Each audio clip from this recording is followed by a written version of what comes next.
தான் வந்துட்டு ஏதோ ஒரு சீக்வன்ஸ் ஒன்று எடுத்துகிட்டு இருந்தாங்க. எடுத்துகிட்டு இருக்கும்போது விஜய் சார் கேட்டார். ஸோ வந்து இப்போது வைபவ் இவனை எனக்கு தெரியும் இல்லை ஆல்ரெடி.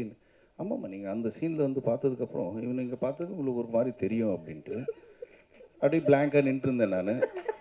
பிரபு வந்துட்டு பயங்கரமாக சொல்லிட்டு இருந்தார் இந்த மாதிரி. ஆமாண்ணே, அது இங்கே வந்து இதுக்கப்புறம் அது போய் இதுக்கப்புறம் அப்போ நீங்கள் கரெக்டாக இவனை இங்கே பார்க்குறீங்கன்ற மாதிரி ஏதோ சொன்னார். அப்படியே பிளாங்காக இருந்தேன். விஜய் சார் வந்து என்னடா பார்க்குறேன்னாரு. இல்லை உங்களுக்கு கதை தெரியும், நீங்கள் என்ன வேணால் டவுட் கேட்கலாம், எனக்கு ஒன்றுமே தெரியாது, நான் என்ன கேட்குறது அப்படின்னு. இவ்வளோ நாள் ஷூட்டிங் பண்ண கதை இல்லைண்ணா எப்படிடா நான் பிரபு டே நீ வாங்கிடுறா, நீ ஏன்டா சும்மா இரிட்டேட் பண்ணுறேன்ட்டு.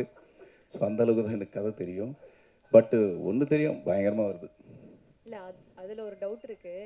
அதுலேயுமே தளபதி சாரோட உங்களுக்கு அதிகமான ஹீரோயின்ஸ் பேர் இருக்கா? இல்லை. அதே மாதிரி ரஜினி சார் படத்துலையும் நடிக்கிறதா சொன்னாங்க. எந்த படம்? கேள்விப்பட்டேன் சார். நீங்கள் சொன்னது உண்மையாகட்டும்.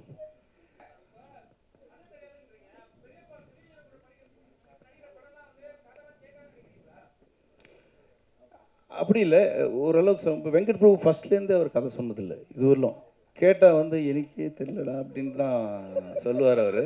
அதே மாதிரி வந்து இப்போ வந்து பெரிய படம் பண்ணுறதுனால வந்துட்டு உனக்கு கதையெல்லாம் தெரியணுமா அப்படின்னு சொல்லி தான் கேட்குறாரு. ஃபஸ்ட்லேருந்து சரோஜாலேருந்து வந்து இது வரலும் கதை சொன்னதில்லை. சரோஜாவில் நடிக்கும் போதெல்லாம் வந்து ஓடிக்கிட்டே இருப்போம் நைட். ஆனால் திருப்பி வந்து ஈவினிங் ஷூட்டிங் போகும்போது சரண் சார் நான் எல்லாம் கேட்கும்போது இன்றைக்கி என்ன இருக்குன்ட்டு அதே தான்டா ஓட்டு மேலே ஓடி அங்கேருந்து இங்கே நாங்கள் ஓடிக்கிட்டே இருப்போம். காலையில் விட்டுருவாங்க, போயிட்டு திருப்பி நாளைக்கு வந்து ஓடலாம் அப்படின்னு இருக்கும். ஸோ படம் பார்த்தா தான் தெரியும் ஜென்ரலாக வெங்கட் பிரபு படம்லாம். வைபவ், உங்கள் வீட்டில் அவங்க அண்ணன் பெரிய ஒரு மாஸ் வில்லனாக இருக்காரு.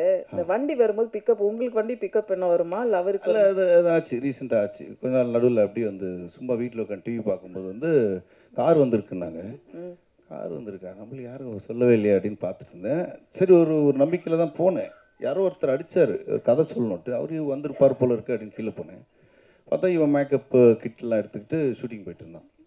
இனோவா மாறிடுச்சு கொஞ்ச நாள். அவன் இவெல்லாம் நான் சொல்லிட்டு போவேன், நான் ஷூட்டிங் போகிறேன் கொஞ்சம் இந்த வேலைலாம் பாருன்ட்டு. அவன் சொல்லிட்டு போனான், இந்த மாதிரி இந்த இவங்கெல்லாம் வருவாங்க கொஞ்சம் பார்த்து அந்த பில்லாம் செட்டில் பண்ணி நான் ஷூட்டிங் போயிட்டு வேண்டிய எந்த படம்னா எல்லாம் பெரிய படம் சொல்லிட்டு இருப்பான். ஸோ அதனால் கொஞ்சம் அடக்கி வைக்கிறேன் அவனை இப்போ இனிமேல்.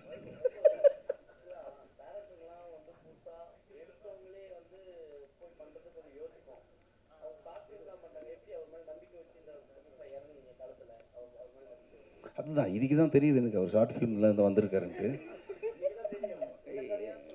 இல்லை, கதை நல்லா சொன்னார், அதை விட நல்லா எடுத்தார் பாலாஜி.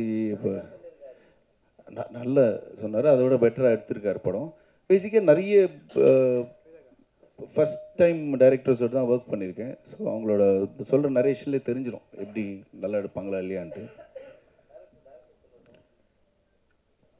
என்ன சார்?